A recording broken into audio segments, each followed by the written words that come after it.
Hey, Don Williams here with today's episode of the Proven Entrepreneur Show. I have a timely, great guest today. I have Colton Pace with OwnWell. And Colton, tell us what OwnWell does. OwnWell is on a mission to democratize access to real estate expertise. That means a lot, but we try and help people reduce all the expenses associated with owning real estate. So property taxes, insurance, their mortgage, their utilities. We do what we can to help you make it easy for people to reduce the most expensive thing in most people's lives. I love that. And I think housing in the U.S. is probably expense number one, and everything else is expense less than number one. Exactly. And I didn't know that you kind of touched everything in homeownership. Property taxes is what resonated with me. So tell us about OwnWell and property tax representation. Yep. Yeah. So our marquee product and what's really gotten us widespread adoption has been our property tax product. 95% of people in the country pay their tax bill, no questions asked, but it is based on the value of your home that the government sets. And we've gotten really good at arguing that on behalf of our customers. You sign up, go to the website, enter your address, authorize us to talk to your county tax assessor on your behalf. And we do all the analysis. We research the tax code and make sure we bring forth the best argument to reduce that assessment, in turn reducing your tax bill. And so we do that for hundreds of thousands of customers across the country now. And from there, once we've saved you money on your property tax bill, we think, can we save you money elsewhere? And that's where the other products have come in. Our property tax product is our most successful and most widely used. So that's amazing. Let me put that into my words, and you correct me if I make a mistake. So I live in Texas. I think you're in Austin. Yes. Okay. So in Texas, and it's about property tax time. The time to dispute is rapidly approaching. And in Texas, you pay about 3% of value in property taxes. Some cities a little more, some a little less, but for today, let's just call it 3%. And so, and the state, and the county, they tell you what they think it's worth, and they tell you what you need to pay. And most people just pay that. However, you don't absolutely have to. I mean, you can, but you can dispute that. And if you're a do-it-yourself guy, if you're a change your own oil instead of paying $100, and you'll put your own air conditioner in instead of hiring an air conditioning contractor, maybe you want to try and do that yourself. But if you want to get an expert who does it hundreds of thousands of times a year, okay, you could call OwnWell, and they probably would save you some money. And then I'll put you on the spot. So what's that cost? Do I have to write you a big fat check? I give you my credit card? What do I do to get that representation? And what if you're unsuccessful? Yep. Well, I think you're going to like this answer. We operate entirely on a contingency fee. And so we wanted to make it a no-brainer, no downside risk here. If we don't save you any money, we will never charge you a thing. If we do save you money, we charge 25 to 35%, depending on the geography. In Texas, we charge 25% of what we've saved you. And so until we save you money, we won't charge you a dime. Okay, so let me put that in my words, and you correct me if I'm wrong. So basically, I give you nothing. I give you information. I give you permission. Yep. You go fight the battle. If you're successful, I let you share in what you saved me. And if you're unsuccessful, you say, sorry, we were unsuccessful. Let's try again next year.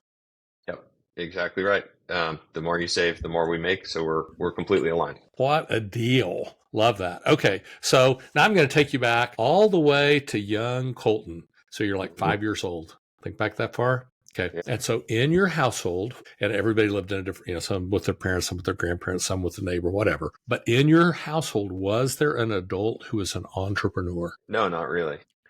The long pause almost always gives it away. Nope. Yeah. Okay. Yeah. All right. Good. And so tell me about, we're still in your childhood, but now we're between 5 and 18. What was your first job? And that it may have been entrepreneurial. You may have done a lemonade stand or shoveled snow or whatever, but whatever the first activity you did where you earned compensation. Yeah, it was ranch work or mowing lawns. It was yard work in some capacity, whether it was building a fence or digging a trench or cleaning up cattle or mowing lawns. Okay, I love that. And here in Texas? Yeah, I grew up in Dallas. Okay. All right. So if you're not from Texas, just know that I live outside of Fort Worth. Colton lives outside of Austin, some of the prettiest country in the U.S., except when he's doing that work, like June, July, and August, it's hotter than, this is a clean show, so I won't use the word, but it's hot. It's like, you don't want to come visit Dallas Fort Worth like July 22nd. It's not a good place to be. all of us locals were out of here by then. So appreciate you doing that. So you hit 18, you traveled the rails as a hobo, you joined the Merchant Marine, you backpacked across Europe, you explored Alaska. What'd you do? Did you go to college? I went to college. So I, in high school, started taking some community college classes because, I wanted to, for some reason, get it all over with. But yeah, I went to the University of Washington in Seattle, Washington. Okay, awesome. Huskies? Yep. Go Yeah, dogs. Huskies. There you go. Yep. Okay, and you studied entrepreneurship, right? No, I studied information systems and operations and supply chain management. Real mouthful, but basically different aspects of business. So somewhat, yes. Okay, awesome. And so graduated as a Husky and then started OwnWell the very next day. No, along the way there were many schemes, I would say. But the one that was like my first real business is a business called Mobile Fix. I actually fixed iPhone screens and batteries and cameras, and way back in the day when everybody would break their phone, and now you go to a kiosk in the mall or something. So I ran a little business all through end of high school and college that was basically fixing phones and computers. And if you're really young, you won't remember, but iPhones used to be notorious for, number one, they're very slick, very, very slick before the Otter and all that stuff was out, and people would drop them and the glass would just shatter every time. And so It became a thing. Okay, so you picked a high demand market and solved a problem, and so that went pretty well. So how in the world did you get into property tax representation? Yeah. So after college, I got to sit in a pretty cool seat in that I've always been kind of a finance nerd, and I got a job working for a family office, helping manage assets for one of the largest and wealthiest individuals in the country. So that was from sports teams to apartment complexes to a large stock portfolio to private growth equity investments. Right, I saw investments, a small investment team spending billions and billions of dollars investing in it, and so that's where all of this, how do you invest like the most sophisticated investor in the world? How do we bring these tools, tips, resources, things I saw to everyday homeowners? Because people don't think like billionaires do. And how do we democratize that? Yeah. Okay. Love that. All right. So thinking back across your career, I want to ask you about a hard moment. So something happens. You've started your company. There's an event that's like, ouch, that really hurt. But maybe today, with some time, and perspective and retrospect, it actually turned out to be something pretty good, but it really hurt at the time. Do you have a hard moment you can share? Thinking of the best one. Those kidders, everybody has a lot. And maybe this is like a cheat answer because it was a good problem to have, but a very hard problem to deal with. I think it was 2022. In 2021, we had 700 customers. In 2022, we had 60,000 customers. I'm breathing in a brown paper bag. I'm hyperventilating for you, brother. See what I mean? Like, great problem to have. But when this was all happening, like, we just weren't ready. And so there was a point in time where we actually turned off the website, right? Like, great problem to have. But we were getting destroyed on Google reviews, or people couldn't get through on the phone lines. We didn't have enough people to answer the phone. And so, like, amazing problem. Clearly, there's demand for what we're doing. We're trying to help people save. And you probably remember this time, property taxes went through the roof in 2022. And it makes sense. Like, it was a good time for us to start helping people save more money. But we couldn't protect the OwnWell brand and give the level of service that people want or ultimately deserve.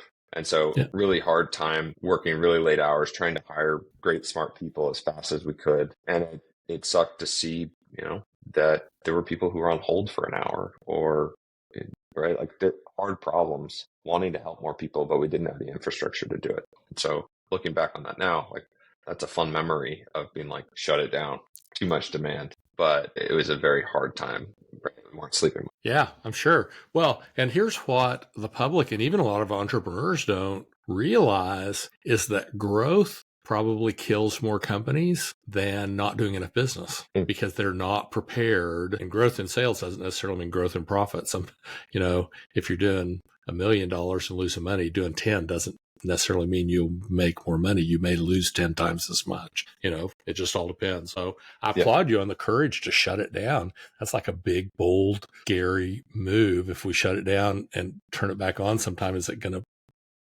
be Yeah. okay, or are Yeah. we assassinating our own company, by doing that? But so glad that worked out. Okay, Yeah. so and 700 to 60,000. Oh my gosh, who could be prepared? I mean, there's just no way. One of my companies, we got a call from somebody who got a deal on Shark Tank, and I forget the lady's name, nice lady, but she had invented this kind of utility sports bra, but you could wear it as clothing. I mean, it wasn't undergarments, but it was industrial, and Mhm. so regardless of your size, you could run, you could do whatever. And she got her deal, and I forget which one of the sharks pointed her at us, but they couldn't answer the phone. I mean, the next day after the Yeah. episode aired, they went from getting like 5 calls a day to getting 500 and then 1,500. And that takes like professional help. That's not something you can kind of do on your own. Okay. So what about if we had access to the entire encyclopedia of your brain, if we were looking for one golden nugget, some piece of wisdom you hold near and dear that you've learned on your journey? The first thing that comes to mind is it's all about the people. Like you can build tech, we can build software, we can do some fancy financial engineering, but it like all the business comes back to the humans we hire, the humans we serve, our counterparts at the government. Everything is the human relationship. Both like, do I have a good day or a bad day, and are we succeeding? Little nugget of wisdom is like be super diligent about who you hire, who you bring onto the team. It's really important to maintain that culture, and we defend it, and we're slow to hire for that reason. But then also like support your people, do everything you can to make people enjoy coming to work, but uphold expectations for each other, keep each other accountable. The right people can do incredible things. I So love my job that. today is people related. Yeah, I love that. One of the best lessons I ever learned in leadership, I learned from CEO of Asset Panda, Rex Curcius. And, he said, hey, there's like two things: cast the vision, cast the vision, cast the vision. Every time somebody talks to you, tell them what the vision is. Then go get the best people on the planet to make the vision reality. And we're Mm-hmm. all in the people business. I don't care what business we think we're in. It's people serving people. And, my second book, Romancing Your Customer, talks about customer experience and how to legitimately get people to love you, LUV instead of LOVE.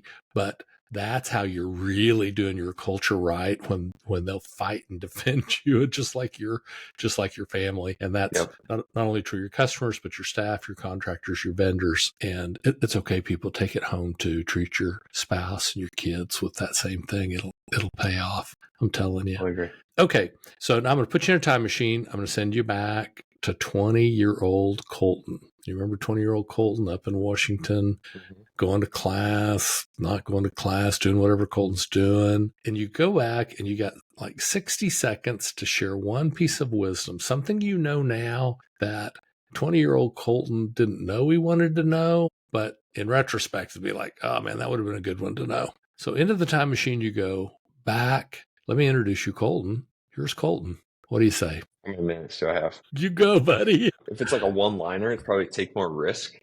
Um, Take more like risk. Love send it, that. like bet on yourself, and like quit the job to go do something, which is crazy. But hindsight 2020. And then another one, when I'm thinking, you're saying going to class, don't graduate early. That's another early one. So I was going to community college at the exact same time I was going to the University of Washington to get more credits. It's just like I went through college in 2.5 years. Not the right thing to do. I should have Yeah. enjoyed that. You can't replicate that time. I think in the words of the wise Yoda, he would say, overachiever you are. And so I love that. Take more risk, go big, quit the job, bet on yourself. Love that. Okay. How would a listener get in touch with OwnWell to represent them on their property taxes, or reach you if they had something to chat about? Yeah.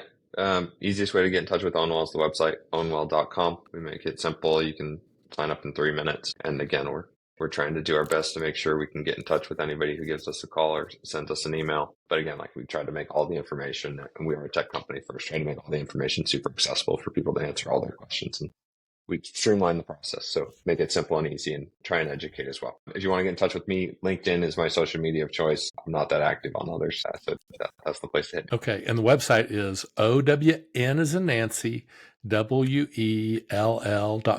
Yes, sir. Got it. Okay. Colton, thank you so much for joining us today. That's today's episode of the Proven Entrepreneur Show. We'll see you next time. And if you want to dispute your property taxes, tick-tock. The clock is ticking on when you can do it for this year. See you next time. Thanks. Bye.